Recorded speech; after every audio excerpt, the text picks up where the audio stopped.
If what I've been going through is a state of depression, then I invite everybody to get a piece of that pie. What up, what up, what up, everybody? It's your boy, Cardinal Red, and we are back for another one. Alright, y'all, so today I wanted to talk about the mental health of boxing and the role of depression. It don't depress me. Alright, so there's three fighters I wanted to discuss surrounding this topic. You know, I was on social media watching some of the fight hype for the upcoming Deontay Wilder-Tyson Fury fight.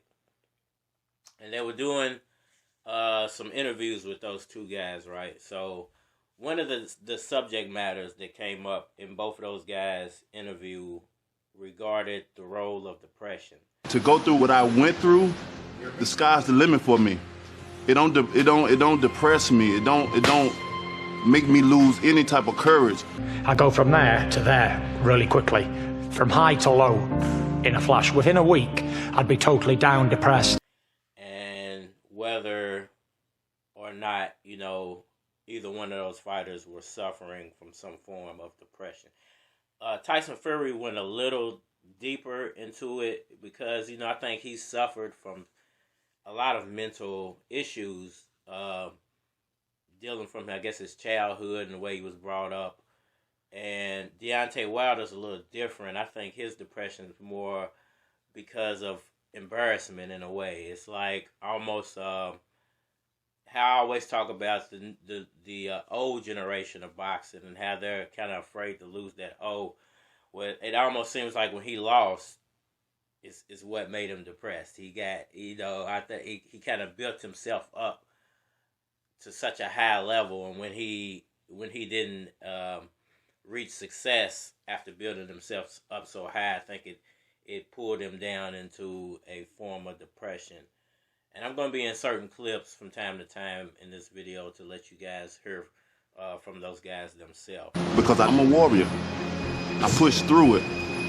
When many would have quit, many would have given up, or many wouldn't even have started the race anyway because they probably didn't feel like they would be able to go. And I wanted to touch on Manny Pacquiao as well and the role that maybe depression might be playing on him after the fact that he lost to you guys. And I think a lot of people felt like, you know, Pacquiao it should be no competition, you know, and they kind of overlooked you guys. And I think that Manny Pacquiao might be, you know, just a little bit, you know, disappointed. You know, disappointment can turn into depression. So I think he might be a little disappointed on the results of that fight. And I'm hoping we get another Pacquiao fight. So let's go in on what Deontay Wilder had to say first. Okay, so Deontay Wilder was saying, I guess he was trying to say that he wasn't depressed after he lost, and he kind of used, you know, the loss as motivation and the talk of being depressed and as motivation after he got kind of mollywopped in the second fight. It's been nothing but pain. With that being said, if what I've been going through is a state of depression, then I advise everybody to get a piece of that pie. If anything, I've learned what I've already know is confirmation for myself to push forward even further. And I you know, the first thing I want to say is, you know, you would think that these guys being athletes and these guys having so much that they would never ever, depression should never even come across their mind. They always have something to do. They always have somewhere they have to train. Somebody wants to interview them. Somebody wants them to appear to make some money. What could possibly, you know, trigger depression in somebody who has so much? And you forget, I think, as a fan, that these people are still human beings, but at the same time, they are extremely privileged human beings. So they're not the average, but, you know, they still suffer from human traits. So he was saying that he used it as motivation. I think, you know, I don't always touch on Deontay Wilder and the heavyweights, but I do feel like Wilder won that first fight. I feel like when he knocked Fury down, it was a long count.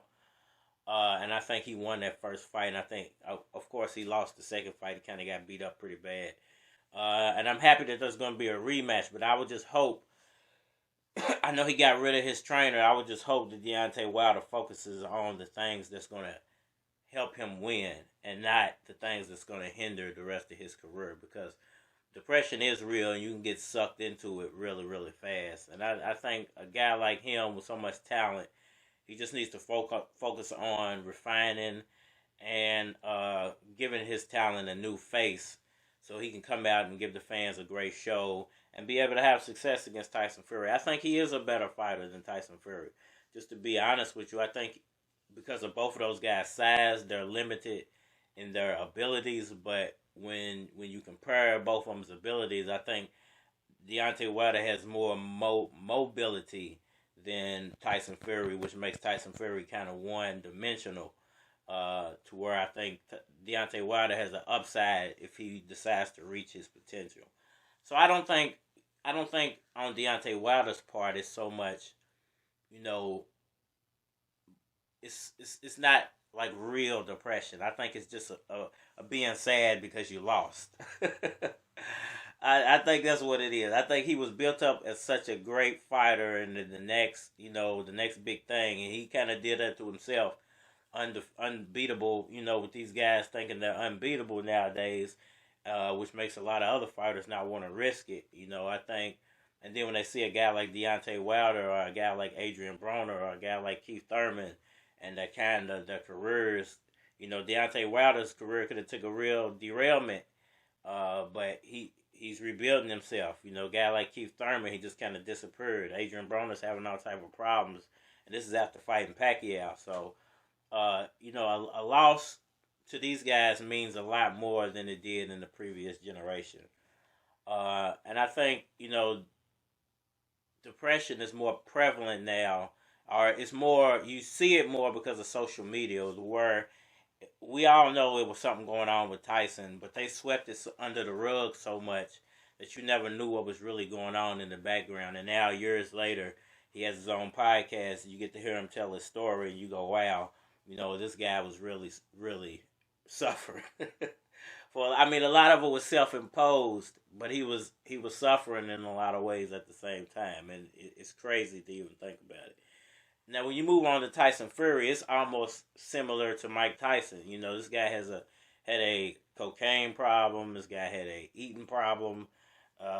He just wasn't being himself. His depression was probably more real depression because of the drug side of it, to where Deontay Wilder, he doesn't have the drug side of it so much, the monkey on his back.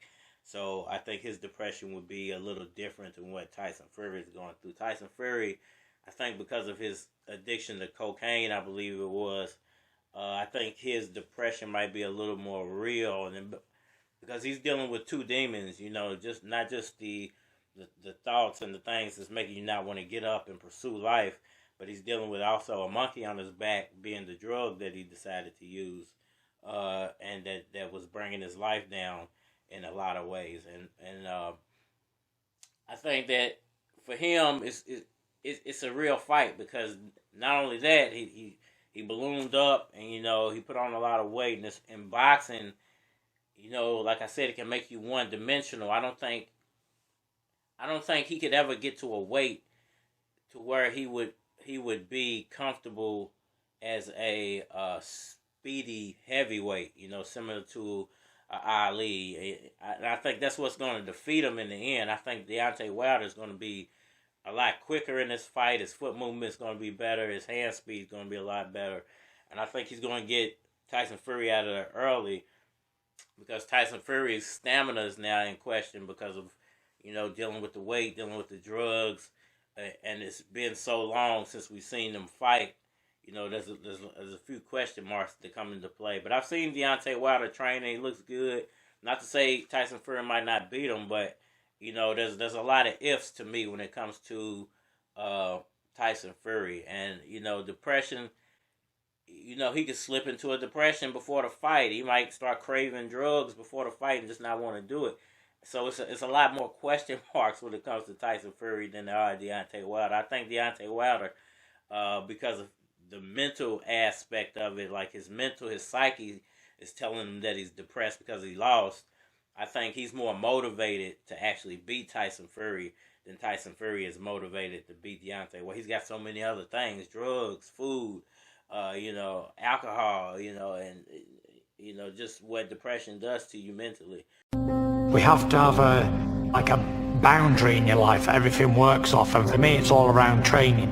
If I don't train, I go from there to there really quickly, from high to low in a flash. Within a week I'd be totally down, depressed, and within 2 weeks I'd be suicidal. I think Deontay Wilder might beat him this time. I think it might be a decisive victory this time. I think that that's still not the cream of the crop. I still think Anthony Joshua is the best heavyweight out there. And I think after this, we might actually see those two guys mix it up. Just my opinion. Now let's move on to the man, Manny Pacquiao. So what role could depression be playing with Pacquiao at this point? He wanted to go out on top. A lot of people say now that he's too old to move on. He shouldn't keep pursuing this. He's going to get hurt. And I think maybe even his family might be trying to, tell him that it's time to let it go after what they seen him go through with you guys. To me, it was a great fight. Both guys put up a great performance. Pacquiao he couldn't deliver everything that was Pacquiao, that we expect from Pacquiao in that fight. And I think that Pacquiao, given a chance to, he would avenge it or at least give a better performance.